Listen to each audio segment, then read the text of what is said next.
The Wednesday week is sponsored by Michael Constantine Wealth Management.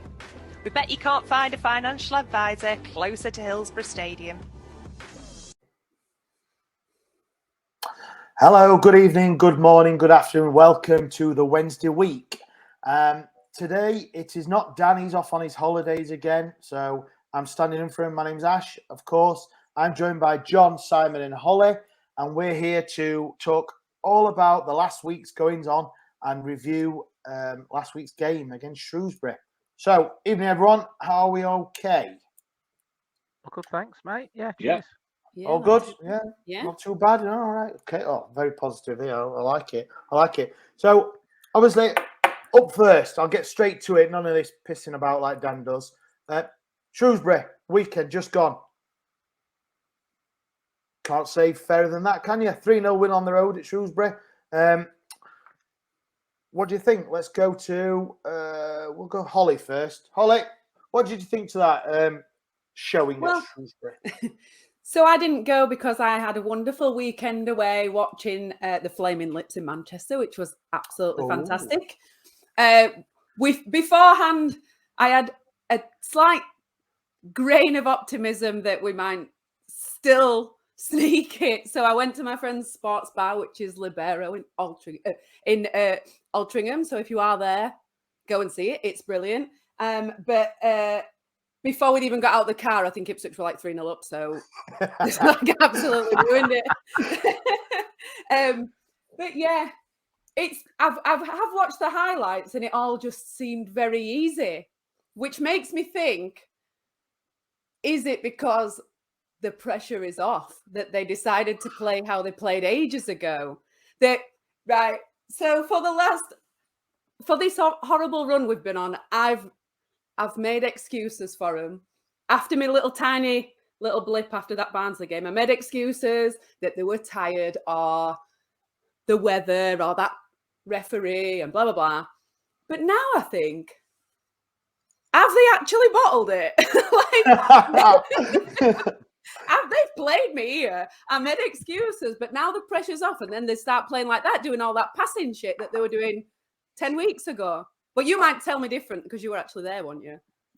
I was.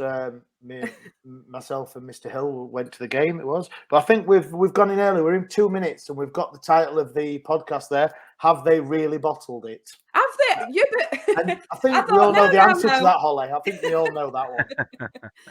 Well, no, like I say, I made excuses, but then when I've watched the highlights, it's like watching earlier on this season when the passing was so easy. It just seemed like, and I mean, I know he's got a good finish anyway, but it just seems so easy and everybody and so positive, and we haven't been doing that. So maybe the pressure's off, and this weekend's going to be brilliant. And then when the pressure's back on, that's what worries me. But you'll tell me what it was like. Really, was it that easy? Well, for me, yes, it was. But then again, I was watching through several pints of God knows what glasses. So, Simon, was it as easy as Hollie thinks she saw on the highlights? That in the stadium, obviously, we got there. It was pissing it down. It wasn't the best sort of conditions. But what were your thoughts initially on the first, let's say, the first 45 minutes of the game? Well, also don't forget I was sat next to you all the way from Northampton to the pub to the ground, so I drank probably about as much as you did. So, yeah, and you did drink a lot of different stuff, Ash. What can I say? There was a hell of a mixture going on. Right, okay. I think the difference was that we stopped playing long ball football, which we seem to put into place from sort of Forest Green onwards. And what I found was that we were actually playing football, and I think certain players, I think Dennis Adenarin has all of a sudden found a bit of form. I thought Iorfa had a really good game. Is that the fact that Ihekwe's come back into the side? Is he better suited next to Big Dom rather than Aidan Flint? Well, that's a good point, because obviously the team sheet, and Flint was dropped for Nekwe. I don't know if he rested. Maybe you don't know. I don't know. Sort of the thoughts of, but obviously Nekwe came in, and after his, was it 10 minutes the week before that he came on and didn't really do anything to discourage a starting against Shrewsbury. So it was a bit different, but I mean, he played well in Ekwe. And like you say, he was immense, and he sort of gave Dom a free rein to move forward. And if you look at Michael Smith's first goal, the ball that's released forward, Dom's actually running the far side of him. Dom goes from defence, and he's actually almost as advanced as Smith is before Smith hits it, which was very odd. But he did seem, I think when you noticed, he did seem to get up and down the pitch a lot more rather than being sat at the back, which Palmer dropped into that role to cover him, and it seemed to work. Dare I say it as well that Will Volks sort of played the main role in midfield as well, and it meant that Bannon didn't take, because personally, and I'll say something controversial now that some of you may or may not agree with, that was one of the worst games I've seen Barry Bannon play in a Wednesday shirt. He was very, very poor. I don't know about that. Poor. I don't know about that. No. Well, you see, I thought it was shocking. Even for me, I'll say that. Yeah, I thought it was very poor, and I think that allowed Will Volks to come into the game more, which meant that we didn't have the slowing down of the game. He's a lot more direct, and that created a lot more, because Shrewsbury aren't any mug. They're not mugs. They're mid-table, and I think we were saying that we hadn't won there. The last person to score the winning goal there for Wednesday, well, it would have been Gay Meadow, was Gary Bannister. That's how long ago it is since we've won down there. So to come away 3-0 and 3 points was superb. I thought it was a very good professional performance, of which we've missed since the Portsmouth game. Well, Portsmouth game. Those stats make me chuckle, though, because that makes it out like we play Shrewsbury every season, doesn't it? I mean, it's probably the first time we've played them in like 15 years. We played them last season, didn't we? Well, last season. Yeah, this. You know, I'm not a great lover of stats, and you can twist into all you want. So, but John, we obviously started off, and I've got to say it was really good team move for the first goal. Really good interplay. Well, I've just said we've alluded to the passing. The ball into Smith. I think he laid it off to Gregory, and then Gregory back heel, and a first time finish Smith, which I thought was a really good finish. I mean, going in, and it's hard for us here to obviously sit and say anything, because it was just not an outstanding performance, nothing, but it was just like Hollie said, it was just we did a job. We just played how we can, and we have done, and it just did seem an easy game. I'm sure it wasn't. But what do you think? I mean, Smith on the score sheet for one. Yeah, it did seem like we've been saying earlier, whether it was that in the heart of hearts they kind of thought it's gone now. We're just going to have to, get some form back, get some confidence back, and just focus on the players and stuff. So maybe the shackles come off a little bit. The pressure's not feeling as intense as it were. And yeah, they played with a lot more freedom. They played the professional performance was there. It was a cracking first goal, lovely team goal. Really enjoyed that one, and they just seem more free flowing, and just like Si said, just not a long ball stuff all the time, and direct play. It was more intricate and using the space and not being. Not feeling that press from the team where they had been doing weeks past and giving the ball away cheaply. They just seemed like they could cope with whatever Shrewsbury got to throw at them. And obviously Smith was the talisman in the game and got his hat trick and looks really encouraging signs with the games we've got coming up. If we can have a fit and fire in Smith, then we've got half a chance, haven't we? So yeah, obviously we saw the chairman's rallying cry, before the game, which I read it. It sounded more like season ticket phase 3 to me than anything else. But But yeah, that came out, and I'm like, well, he's like, we've got a small chance, and we just need the fans. But I'm like, well, the fans, especially away, anyway, the fans have never not been there for you. We've been in raucous voice all season, haven't we? Wherever we've gone, you guys know more than I do. You go to the majority of the away games, and I think once again, you'll probably agree that the fans were immense again for Wednesday down at Shrewsbury. We gave them some great backing, and great scenes at the end where they were clapping them off and cheering them off, even though we knew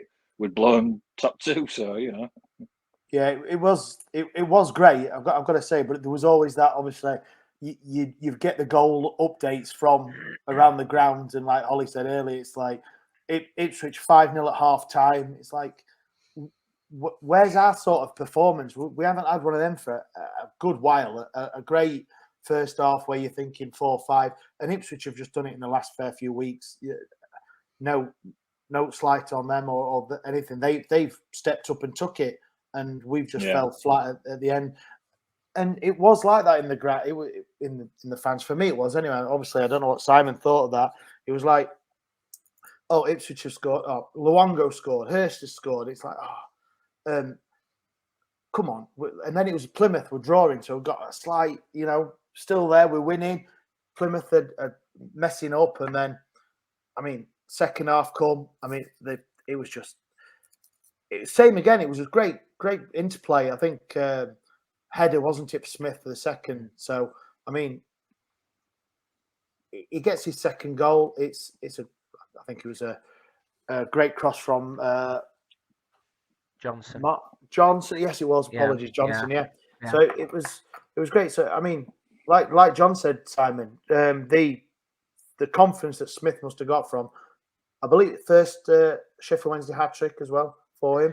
I know he's only been here this season, but his first hat trick he's scored since he played for Portsmouth in Johnson's Paint Trophy or something, apparently. So it's been a while since he scored a hat trick. And they were all three great. They were all three great goals, weren't they? The great header, second goal. The strike he hit in the first half, great strike. That great finish. The header, fantastic cross. A good pass from Bannon to pick Johnson out.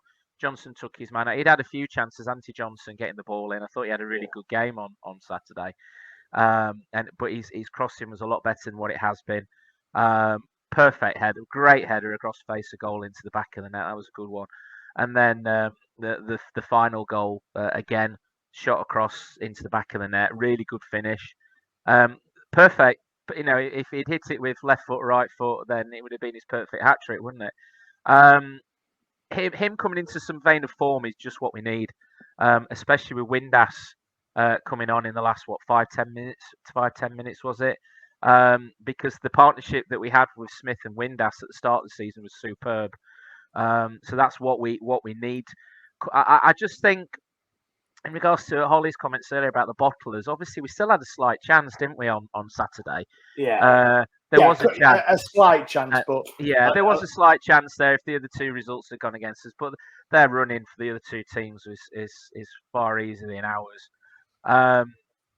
Burton had a header with the last second of the game. I nearly flipped all tables up in that pub. Yeah, I watched that. That's the only chance they had in the whole game. But yeah, I think we know the history of it now. We know where we've fallen down. All we've got to look forward, and I think there are some players who are coming into a bit of form. Again, I'll go back to getting Ihekwe back because I think Flint is dropping out of form. I think he's been very poor over the last few games.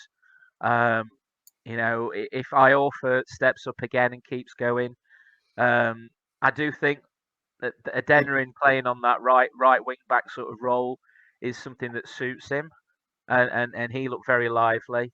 I think it were Iorfa's best game for a while. I think a long time. He was in the team of the week as well, along with Ihekwe and Smith. The League One team of the week. It was Dom Iorfa this week, not Dom Iorfa, weren't it? So he was. And is that I haven't really taken much notice of what with Dom. I always find he's somebody who plays very well next to somebody who talks, who basically helps him. I think he like Steve has alluded to quite a few times, is a confidence player, and without a doubt he's a confidence player. And when he's allowed to run forward. I like to call it the Lee Louvens effect. Yeah, exactly. You've got someone at the side of you that's. We had Louvens, who was a fantastic captain, wasn't he? Yeah. And then we brought Tom Lees in, who didn't even speak to himself, let alone another player. And and Dom's performance fell off a cliff, doesn't it? After McGuinness went. Yeah, and after McGuinness went as well, and I've never actually watched the partnership between Flint and Dom. I've always assumed because Flint's a massive unit that he'd be very vocal, but in all honesty, I don't think I have seen him shouting and commanding at the back. Although then again, I didn't really look to see if Ihekwe was as well. But he just sent a different player with Michael Ihekwe playing there, and then hopefully Volks is coming into a bit of form again as well, because the whole run that we've had, even the players who played so well, their form's dropped off, hasn't it? So look, if we're hitting some form now, when is there a better time to hit some form but going into the playoffs? As Blair keeps saying on our WhatsApp chat, we're going to win it through the playoffs. So Christ, don't we need players to be turning up over the next 4 games, hopefully. Yeah, I mean, we've said Shrewsbury. It was a game we was all hoping we were going to win. We needed to win, and I said it before. I think it was if it was going to bounce off Smith's arse and go in and we win 1-0, what we needed to do. It wasn't like that at all. It was Smith hat-trick. I think, recall, Shrewsbury hit the bar in the second half, and that was it for me, for Shrewsbury's attacking intent, which, like Hollie said, we had 2 defenders in the team in the EFL team of the week, League One, and we won 3-0. So it was like quite an easy week for them to get in there, because I don't think they actually troubled. I think Dom, I also like to say, had one of his best games, because he just seemed to pick it up, ball. He ran, he was covering everything, anything that came down his side, he was there. It was just and I think the biggest one for me, he didn't fuck up. Yeah. Do you know? Yeah. I mean, it sounds so simple and easy to say, but how many times have we said though when Iorfa, and John obviously called him another name there, which I won't repeat, but he has been awful at times. So it was good for that, and I think to go through that game, obviously Windass coming back in, playing like say 5-10 minutes. It looks a bit lively, actually. I've got to say, I was expecting him just to come on and do a few bits and pieces and not really, but he actually looked lively. Quite liked it. And no, I don't believe there was any injuries or any scares or anything that's been reported. So always good to come through a game unscathed, which we haven't said that many times this season, have we? So it's if the confidence boost from that must have been great. I just had a look at the tables, and aside from the top 2, have been absolutely imperious, haven't they, over the last 5-6 weeks? We've got out of 5 games, we've had four wins and 1 loss, which was the Burton game. So if you look at the rest that are sat in and around the playoff tables, we're the team in form. We are actually the team in form. The performances haven't been great, but they built up to a good performance. So it does. Let's get Sunday out of the way, but it does bode well. It does bode well, and we do seem to be pulling ourselves out of that quagmire and that sort of sticky patch we're in. So I went to all them away games in that dreadful run, and I didn't go to Shrewsbury. There might be an issue there, Hollie. They waited for me to not be there. I'm going to let the ties down on your dad's car. Yeah, the superstition you had about getting in late to the game. Yeah, just don't go all together now. Yeah, that's what. So obviously, I don't know how this. I've watched the highlights back and everything, but obviously it's been alluded to. Darren Moore and Michael Smith did say in their post-match interviews about the fans, and we've said earlier that luckily Sheffield Wednesday have got an absolute cracking set of fans, home and away. They do turn out most weeks, especially away, like John said, and I didn't personally feel it or hear it, and that wasn't the beer. I just don't that there was this big surge that we've seen, like, and a big roar when the players came over. And for me, did that come across, Yeah. Simon? Did you get Yeah, that? I thought the atmosphere during the game was okay. There was plenty of singing. Top of the league and we effed it up was one that sent to be sang quite a lot. There was quite a lot of irony there, which Yes. we sort of smiled to each other about, because you've got to laugh. You know, the best thing about British humour is laughing at yourself, and we certainly did. But I did notice that it did go up another level. It did go up another level when it was almost that, right, lads, we know where we are now, we know where we're going forward, and we're completely 100% behind you, which was brilliant. It's just what you needed. You know, it was completely chalk and cheese to what the atmosphere was like, say, after the Burton game or the Forest Green Rovers game. It was good. I thought that was a nice way to end the last away game of the normal season, let's say. Yeah. I think maybe we're enjoying that run so much that the players thought we wanted to extend the season. They just thought, oh yeah, 3 more games.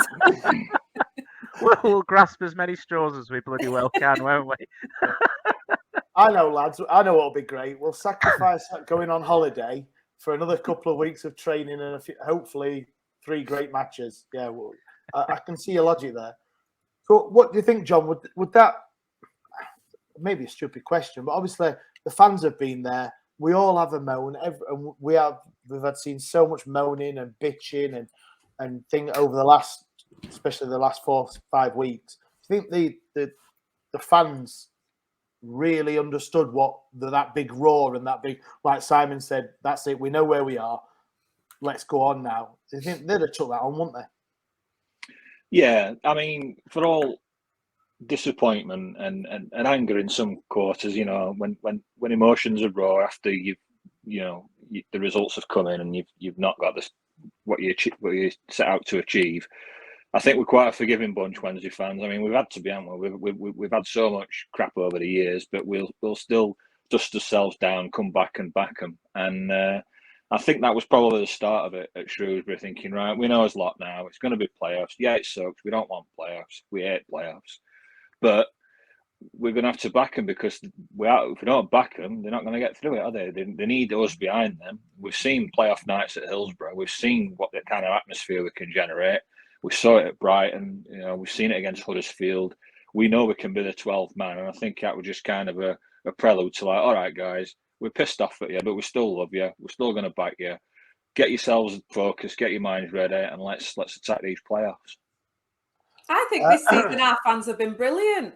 Like, normally we do moan, and we feel like we really do moan, but I think even when people have made mistakes, they've sung the name. Like, even when Iorfa's made a mistake, people have moaned, and then they've sung his name. And like when Dawson made a mistake before, people have sung that he's one of his own. Whether they were doing that ironically, I don't know.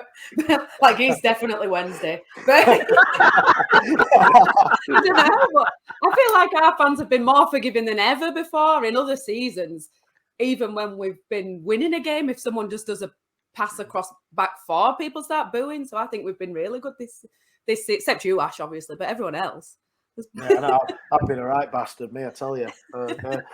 I mean, I think for that, I think the home form has been key, because for me personally, I mean, I do go to quite a few away games, and I personally love the away game. I think the atmosphere, and you don't quite get that at Hillsborough. I sit on the Cop, and sometimes it's well, I sit on the Cop. I sit on like T4, which is to the side. You know, it's not proper Cop, so it sometimes can be a bit toxic, very quiet, and I know you don't always get that thing. But I think with the home form and the way they've played in some of the games at Hillsborough, I think what Hollie said, I think personally, I think the fans have been great. On the odd occasion where there's bits and pieces, you know what social media is like. It's a pit, so you could give it, take it, and it's what probably a lot of players take into when they're playing. They take reaction from the fans and the crowd, and I think Ollie's spot on there. I think that a lot of the times players have been chanted the names, some cracking new songs that have appeared for players, which they've got to love, haven't they? And then I don't think there's been any sort of major booing or proper disrespect to the players and Darren Moore on a match day, as in that. Plenty on social media, but a lot of people are idiots behind the keyboard. I think that might be testament to the way Darren Moore has galvanised the squad and the whole way that the club's been run at the moment over the last couple of years. Because there was a time, wasn't there? I remember Dave Jones years ago saying that playing at Hillsborough was a problem. That there's that expectancy, and that he felt that was put onto the players by the fans. But I agree completely with Hollie this season. It's even on the odd few games where it has been a bit poor performance, the fans have muttered amongst themselves, but they've not pushed that onto the pitch. You know, they've and certainly got behind the team, and I think that's testament to the way the club has changed over the last 2-3 years since COVID. I think. I agree. There's that video of the Leeds players and the Arsenal players walking past the little kids, and it made me feel a bit better that I thought that wouldn't be our players, which it never would happen. Yeah. I think they've started this season, but what the club done is obviously they've gated off the players' car park before the game, and I think they nominate 2 or 3 players each match to go to all the fans, and they're on like the nominated signing duty, because they had an issue with all players getting into the change rooms late. So that's what they've done that for. And it's just great that they're there. But they do it every week. Darren Moore goes there, and I think when I saw one of the the behind the match day YouTube things they've started doing, one of the little lads gave him a birthday card last week, I think it was, or the other week, and it was like stuff like that. Exactly what Hollie says. You don't want that from your club. If it was my club, I'd be mortified. And it's not. So it's great, and it's Leeds, so it's even better. and the apology they put out, that was just bollocks, weren't it? Yeah, they might have just been apologising that our kid's a Leeds fan. We're sorry. Well, that's wow. Well, I mean, that's Shrewsbury review done. A great 3-0 win. Obviously, the other results didn't go our way, so obviously it meant that we finished 3rd. So playoffs it is, everyone. I know we've talked about it. We didn't think it was going to happen. The end of March, we were all sitting pretty, and then Forest Green happened. So well, enough of that. Let's move on. We'll just take a short break and hear from our sponsors. Thank you very much for that, Manscaped. So you know where to get your ball trimmers from. I have to say, used it, very good. Mrs. Rogers even approved, so there you go. What can I say? Smooth operator now. That's smooth operator, that's right. And you're not talking about 2 snooker balls. Skills. Oh, don't talk about snooker. Anyway, moving on. Yeah, championship, I don't watch snooker at all, but I heard it's in Sheffield Crucible, but there you go. So, we'll move on to some news this week. So, if you've been living under a rock and not on social media or anything like that, then we have had the players' presentation night. I think that's what they call it these days, for all the first team squad. And they've, I think it was Sunday night, was it? I believe. And the biggest news of the evening and the biggest award went to Stevie's going to be absolutely loving this, isn't he? Mr. Liam Palmer, Player of the Year, and also Players Player of the Year, I believe, as well. So, yeah, what's your thoughts on that, John? Richly deserved, or was a player robbed? I think when you look at it, I think you can't argue with it, to be honest. I don't know whether it was the 10K a day, what Liam was doing prior to the season, which is give him a second wind in most games and allow him to bomb up and down the wing and give him like a renaissance, really, when you consider his age and stuff. But he has been best he's ever been for Wednesday, hasn't he? Considering the league we're in and everything. And he's been very reliable, chipped in with some goals as well this season, which he doesn't normally do, does he? So I can't really argue with it. I know Steve is absolutely proper fanboy when it comes to Liam Palmer, isn't he? But in all honesty, I can't disagree. I think he's been really, really good this season for Liam Palmer. Yeah, I mean, for listeners of this podcast, whenever me and Stevie's been on, You know, I love to wind him up and I love to disagree with him. And sometimes I do it on purpose, sometimes not. But to be honest, I can't disagree with this one myself. For up-team reasons, I think he's been Mr. Consistent. He has had the odd blip, but 9 times out of 10 he has been spot on. So yeah, I'm all right with that. Hollie, what's your thoughts, Liam Palmer? I don't begrudge him winning it at all. I think he's been absolutely brilliant. It has been his best season, and some of the stuff, like, obviously I sit sort of near you, Ash. Some of the stuff that he's done, like, right in front of us, has been like really confident and smooth like he's been manscaped, smooth and like Nice. and just a type of confidence that he hasn't played with before, which maybe that's his age and his experience, I don't know, but I'll put it out there, I did not vote for him, but I don't begrudge him winning it. I think it was quite nice to have to think between a few different players. I voted for Volks, but either or, it could have been him or I mean, yeah, it wasn't a wasted vote, that, Hollie, because Volks for me would probably be my second pick. But I thought you was going to be the one person that voted for Backinson when you were going to say that. But you know, it wasn't to be. Simon, Liam Palmer, you're in that camp as well. Deserved. Oh, without a doubt. He's tried to throw it away over the last 5 or 6 matches, but he has been absolutely superb this season. I think we Steve certainly started pushing Palmer probably last season, the season before. He was always a 7 out of 10 player, wasn't he? He was Mr. Reliable, always somebody you could rely on, left back, right back, centre back. You know, bear in mind he started in midfield for Wednesday. Remember when he first came on for Wednesday, he played in midfield. I think he'd been at Tranmere, scored for Wednesday. I thought he's a right prospect, this lad, from Worksop, just down the road. Wednesday eye, proper, full on, loves the club, and he's really taken it on in that position. Got some goals, thoroughly. The lad thoroughly deserves it this season. I can't.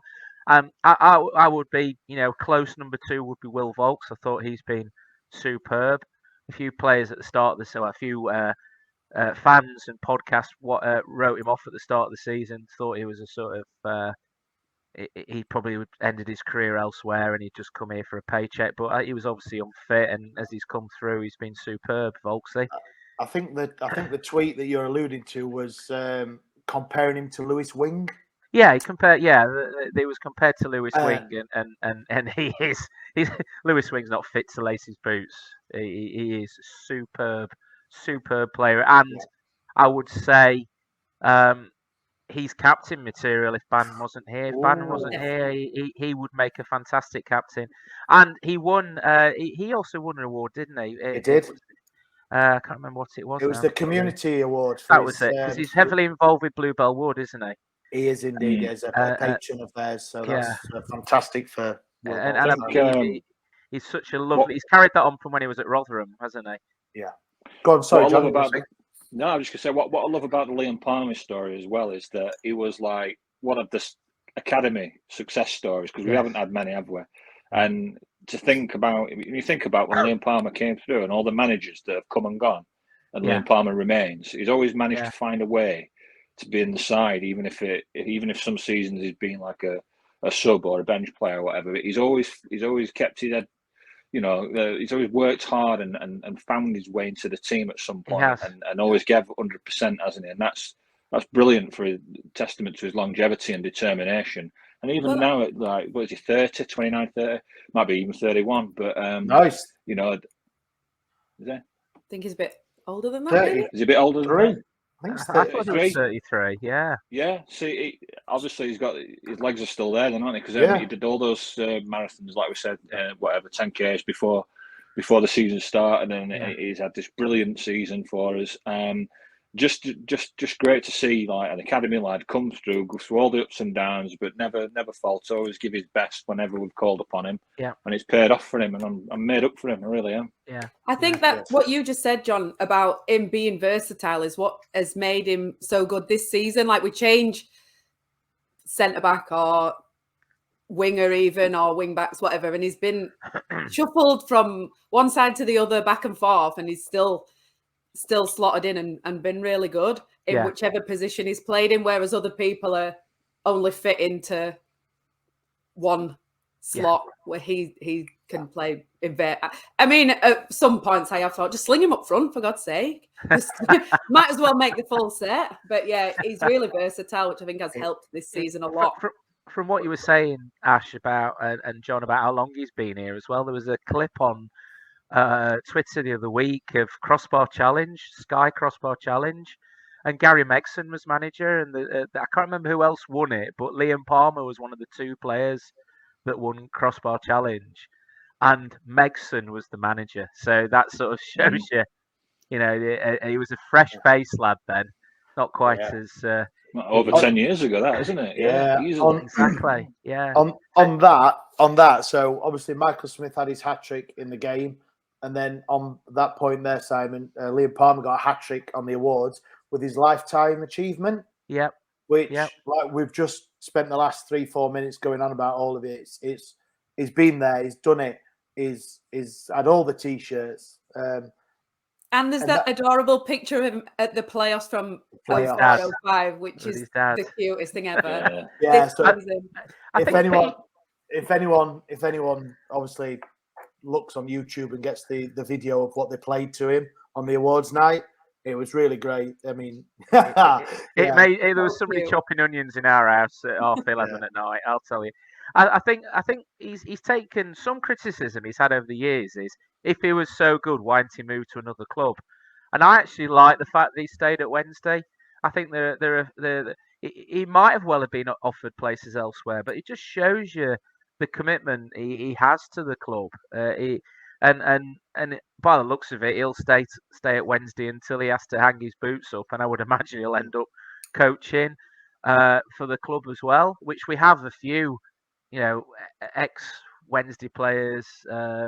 Steve Haslam, we had Nicky Weaver for a while. I think he's not with us anymore, but it's testament to his commitment to the club. He might have had offers elsewhere, but I suppose he's settled, local, and it's great. I love the bloke. He's a superb. My lad looks up to him, workshop lad, and it's great, superb. I wish there were more players like that.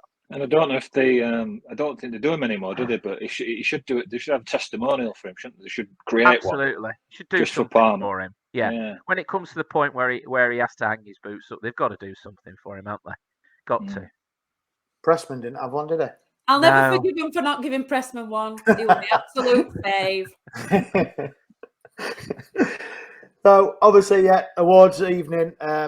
A great day, and I believe they raised quite a lot of money for charity as well. There was an auction on there and things, so fantastic to see the photos and everything on social media. Once again, we've said it a fair few times, big up the Chef Wednesday social media team. They've done a cracking job this season, really stepped up the game, and it just makes us fans a bit more engaged with the club, a bit ins and outs with some of the player interviews they've done, some of the funny clips and YouTube and all that. So yeah, hats off to them. It's fantastic. Will Volk's singing. So yes. I thought it was going to be brilliant by how he was holding the mic and what he looked like when I saw the clip without sound. he looked a consummate professional, didn't he? And I thought, he's going to proper belt that out. It was Angels, wasn't it? Robbie Williams, Angels. I've not heard it, but you're making it sound like that. And John, he hits every note, but not necessarily in the right order. So a unique voice, I would say.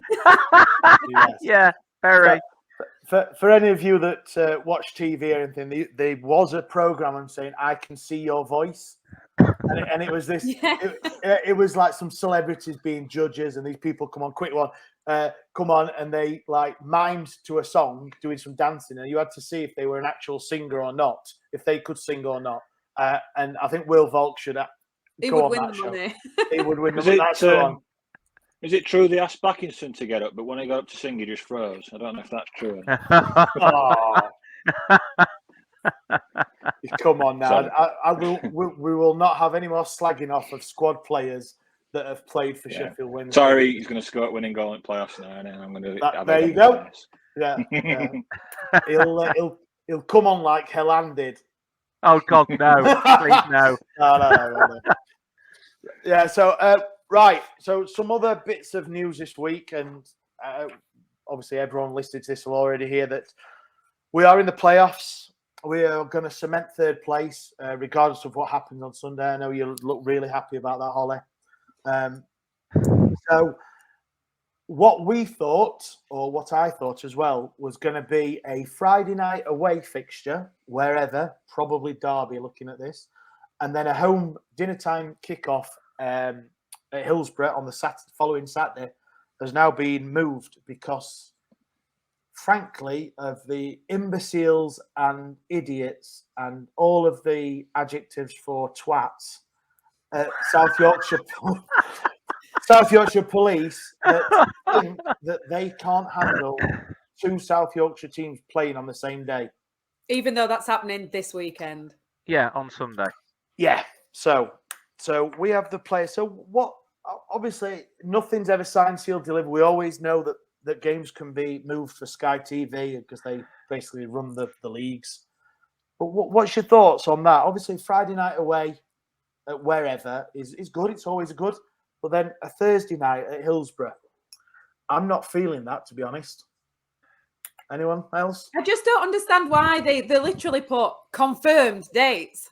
Yeah. And everybody went, great, confirmed dates. Let's all book us travel. One of my friends is on a stag do and he booked flights to come home for the matches and go back. And then he has not, that's no use unless he wants to watch Bradford, I guess. So whether they've moved to our time on that weekend day. But it's absolutely ridiculous. Ridiculous that it's not, everybody was waiting for the dates. So why did they say confirmed and then just kidding, psych, not really. I don't understand. It don't really affect me, whichever date it is anyway. It would have been better for them both to be on a weekend, but they are not. At least one of them's normally a midweek, isn't it? They're normally a couple of, maybe 3 or 4 days apart, but they are normally. I just don't like the way they've gone about it. If they'd have just come out and said these are the dates, then I think everybody would have been a bit better about it. It really matters. It's the bullshit excuse, though. It's exactly what you said when I've just introduced it. It was like, they can't have Barnsley and Sheffield Wednesday playing on the same day, which would have been, I think it was 12:30 kickoff for Sheffield Wednesday on the Saturday and 3:00 for Barnsley. I think they were the two times. Yeah. But no, they can't have that. But like you said, Sunday. What are they going to do about Sunday? It must have happened loads of times this season. I'm pretty sure that's happened tons of times. I'm sure Rotherham have been at home when we've been at home. Barnsley have been at home when we've been at home. It is the most ridiculous excuse I have seen for a long time. You know, it's going to cause issues. Right, it looks like it could be Derby, but if it's Peterborough, whoever's coming up from Peterborough has got to travel up on a Thursday. Derby fans have got to travel up, so the M1's going to be a nightmare. A1 will be a nightmare if it's Peterborough. Getting into Sheffield, getting parked up. Sure enough, there's more issues at nighttime games. It's sure enough, it must be easier to police a daytime game than a nighttime game in regards to any issues outside grounds. I just honestly do not get it whatsoever. I don't get it whatsoever. And then obviously we've got Barnsley play Friday night and we play Thursday night. You know, is it that Sky have put in their 10 pence as well to spread the football a bit further over? You know, because they'll have somebody on the Saturday. Well. You know, yeah. Well, we're going to be stuffed now, aren't we? Because every game we're now going to play up to and including the final is going to be on Sky. So either way, we're buggered that way. It's just shit. Football should be 3:00 on a Saturday. Full stop. I think we can still get Bolton, can't we? If Derby win and Bolton lose, so the M62 travelling one way or other. Yeah, exactly. Is just going to be awful. Oh God, the poor Bolton fans. Oh dear, poor Bolton fans go over the Woodhead. Oh dear.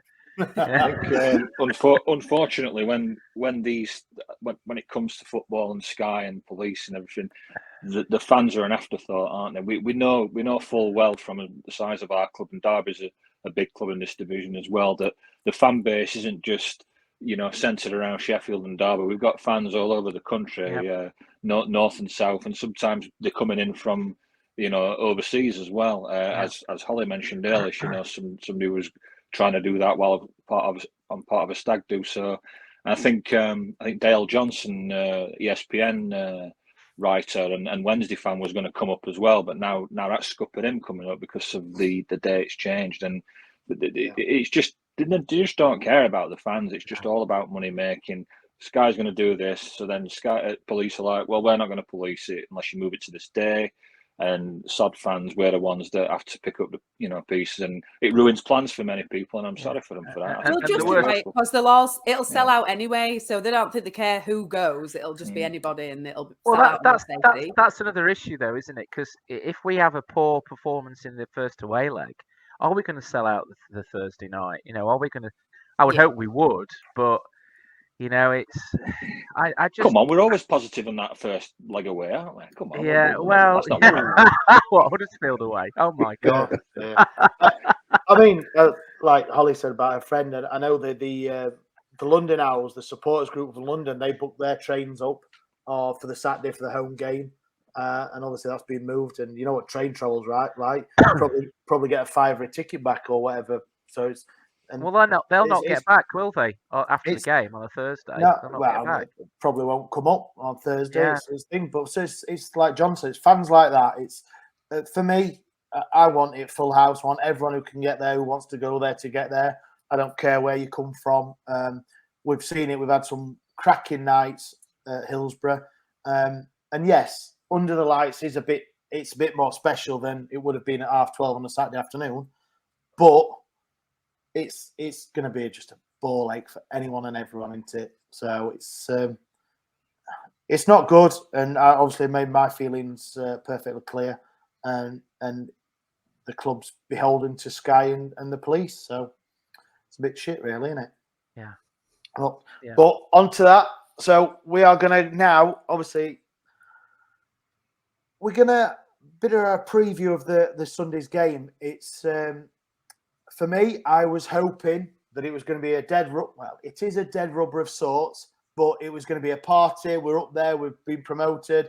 We were even champions in my head. I know I'm saying it, and you're all going to get listening to this. You're all going to get deflated. But it turns out not to be. And Derby need a result to guarantee themselves in the playoffs. So Sunday, 12 o'clock, everyone's kicking off at the same time, even Barnsley at home. So there's another reminder. How will we cope? We'll cope fine. I don't know how the South Yorkshire Police on their double time. I think they'll cope really well on. Yeah, they'll be getting their overtime in, loving every minute of it, won't they? So it's going to be a sellout. Well, funny saying that it was a sellout. It's not now. And then obviously once the results came through on Saturday, quite a few people handed their tickets back. So it wasn't a sellout, and I don't believe it's a sellout anymore at the minute. The time going to press at 9 o'clock on Wednesday night. So 2,500 Derby supporters. They've obviously severely reduced their allocation for reasons we won't go into again for the millionth time. What's your thoughts on it? Hollie, I'll start with you, Hollie. What do you think? How Darren Moore and the team going to approach this game, in your opinion? I think I would just play it safe and I don't know, because you said that Windass came on and he looked all right, but then if I were Derby, I'd just give him another knock. You'd be stupid not to, even if it were our players playing against them and they had somebody that were brilliant. It'd be stupid not to, really, if it's going to affect, if he's going to be really good in the playoffs and we're going to play them.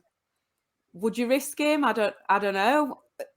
We'll probably, the other strikers will be all right. I mean, Smith played well, so he'll probably be all right, but on his own without Windass. But then Windass needs the the game time. I don't know how to play it really. It don't mean out to us unless you want to keep as little bit of form going. It don't really mean out, so I don't know if I'd just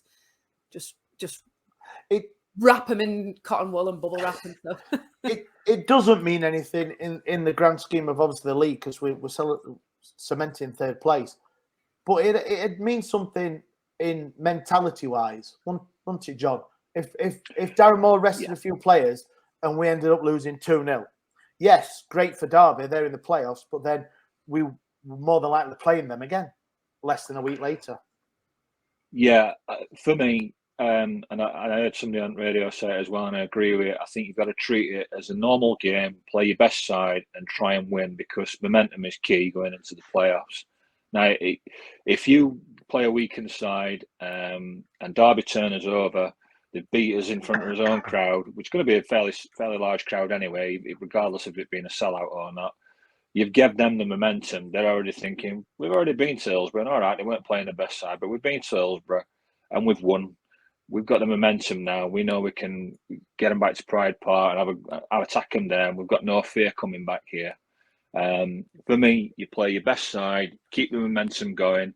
If you beat Derby, it could knock them out of the playoffs, depending on what the other team trying to get in there do. You know, or it's a close game, they might nick it, but they could. You know, I think you've got to go for it as a normal game because if you start trying to play the percentages, you can get yourself into trouble. But how deflated will we all be if Windass goes off injured after 10 minutes? What if they send somebody really shit like Mendez Lang on to crock him and get a card and it don't matter? Well, I think he'll manage Windass in the context of the game, not the occasion. And I think he'll be if he wants to bring Windass on as a sub, I think he'll do that. Or I know what you're saying, Hollie. It's like they're going to re-sign Chris Martin just to go out and crock him in it or something. But I don't think it'll be like that. I think he'll manage the game more. And if he thinks that it's a game to save Windass for him, just give him 10 minutes, then I think that's what he'll do. I'll trust him to treat it as a normal game and try and go for the 3 points rather than, play the game and not the Asian, as they say. Simon, your thoughts? Do you agree with what you go out with the same team I think we played on Saturday, to be honest. You let Windass come on. Look, the manager's damned if he does, damned if he doesn't, doesn't he? We'd have, if we don't bring Windass, have him on the bench, bring him on for the last 10, 15 minutes. We are masters of our destiny here. If we can beat Derby, it creates that impetus for the next few games. And also as well, it could change who our opponents are. Me personally, I'd prefer Bolton or Peterborough. Certainly Peterborough in the playoffs. Certainly away at Derby, they've got a bit of a hoodoo over us, haven't they, at Pride Park? So let's have a go. We couldn't influence the league, so let's influence the playoffs. The one last game, let's get a win. It's completely in our hands. We could influence who we're going to play. Because everybody's resigned ourselves to playing Derby. That's not written in stone yet, is it? No, I think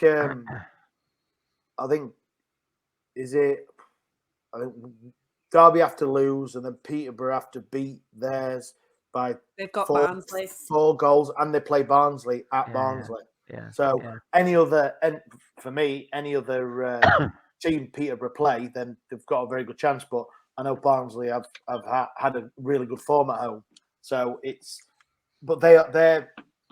they're safe in 4th, aren't they? We're 3rd, they're 4th. Yeah, it's between 5, 6, and 7. Yeah, so Peterborough have got to go there and get a result. So that again plays into our hands, doesn't it? Barnsley may rest some players. They might rest some players, or they might get some players injured by Peterborough going in tough against them. The Barnsley's form has dropped off. Their form's up and down. Just when we needed them, yeah, exactly. Yeah. So let's, the only two teams that cemented are us and Barnsley. Yeah. So let's not go in half-hearted. Let's not play the kids, as people say. Let's go in, go out to win the game, and then we'll see what happens after that. I'm about obviously going in with a full strength team or playing like squad players, but we haven't got that many squad players, so there wouldn't be wholesale changes, would there? You're only talking 2 or 3 players at the most, really, aren't you? So, and even then, the 2 or 3 players that you could think maybe left or rested, we should have enough anyway. I believe we should. Obviously, we haven't because of the results we've had previously. But I think we should be.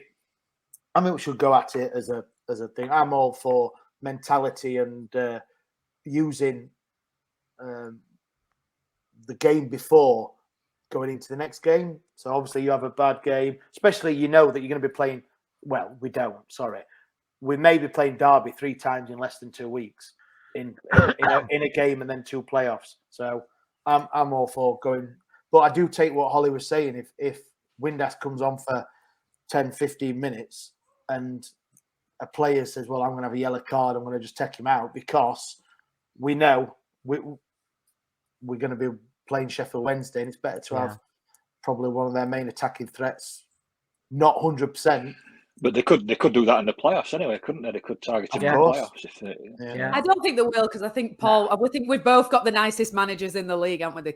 Like Paul Warren's nice and Darren Moore's nice, and they'll just be so lovely. But yeah, I don't think that's going to happen.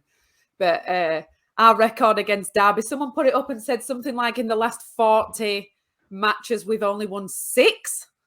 I thought it was bad, but that's pretty bad. Well, hence why it'd be nice to knock them out or get Bolton. Well, here it is, Hollie. I've got it here because I do my homework. In the last 10 meetings... Don't want to take it easy on them. Last 10 meetings, because I didn't go that far, because we've won 3, we've drawn 4, and we've lost 3. So it's very even in the last 10 games. Well, by default, if we've lost to Forest Green and everybody else at bottom, we must have beaten all the teams that are good, in theory, because we beat lots of people this season. We just lost to all turd ones and Barnsley, who are also in that category, obviously. Yeah, of course. Yeah, not the best. I know these mean jack shit. So I'm going to ask for a prediction, Simon, because I know you love them. You can go first. Wednesday win. Wednesday win. I'm not predicting goals, but Wednesday win. Hollie? I think it'll be a draw. Ooh. John? I agree. 1-1. I'm going to go for a 1-0 win for Wednesday. I just think that it may not be the most entertaining game, but I think if Derby know they've got to come at us, I think we may do them on the counter-attack and score a winner. So that's what I'm going to go for. So that's our comprehensive Derby review that's coming up on Sunday. It's going to be a great game. Not, I don't think, but it's be a great atmosphere. Always is the last home game of the season. I've got to say that. I quite like them, apart from last season. So, any other business? Anyone? I have some, if anyone else hasn't. No. Go on, Ash. So, we've all seen in the last few months and on social media that the ex-Sheffield Wednesday player, Tommy Spur, his little lad Rio has been having a bit of a tough time of it lately.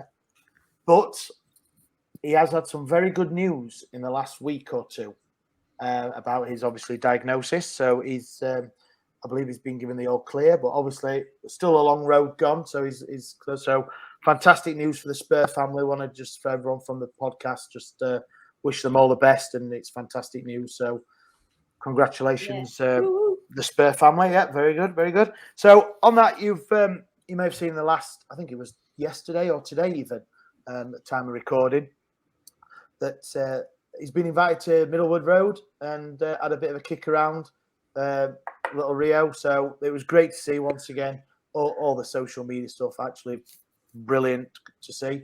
And on that, he has got a charity game that you probably may or may not have seen that they've organised, the Steel City Derby. So it's legends of the game from Sheffield Wednesday against legends of the game from Sheffield United. Can't really. A lot of them are also ex-Wednesday though on there. I know. Yeah. Yes, yeah. It is a mix, but so just like Stevie and his upcoming charity game, he's got to pull on a red shirt. So that's gone down well, hasn't it? So yeah. So if anyone, I believe there is still tickets available. So it's on the 14th of May, 2:00 kickoff, down at the Legacy Park in Sheffield. Which and handily, the playoffs aren't on that same weekend anymore, so you can. No. Well, that's one good thing for the South Yorkshire Police. They've got to have there is rumour though that Rio did get injured at Middlewood Training Ground today, and also as well that South Yorkshire Police are looking to move it to a Tuesday night. So just to keep the theme of the podcast going there, yeah. So everyone, fantastic cause. So get yourself down there, have a great day. I'm sure the weather will be great. Hopefully, anyway. So that's my any other business. Has anyone else got anything? No. I think we've covered everything. It's all about Sunday, isn't it? It is. This week it is. The podcast could get boring over the next 2 weeks, continuously talking about Derby, couldn't it? Yeah. So there'll be a hello from the other side. Derby, but, yeah. Well, it may not be Derby. So yes, there'll be a hello from the other side released. Had a chat with the guys at the Rams review, so listen out for that to talk about that. But thank you very much once again for joining the Wednesday week. We've loved talking to you. It's nearly the end of the season. We can nearly go on holiday. And thanks, guys, for joining us. And let's go Sunday.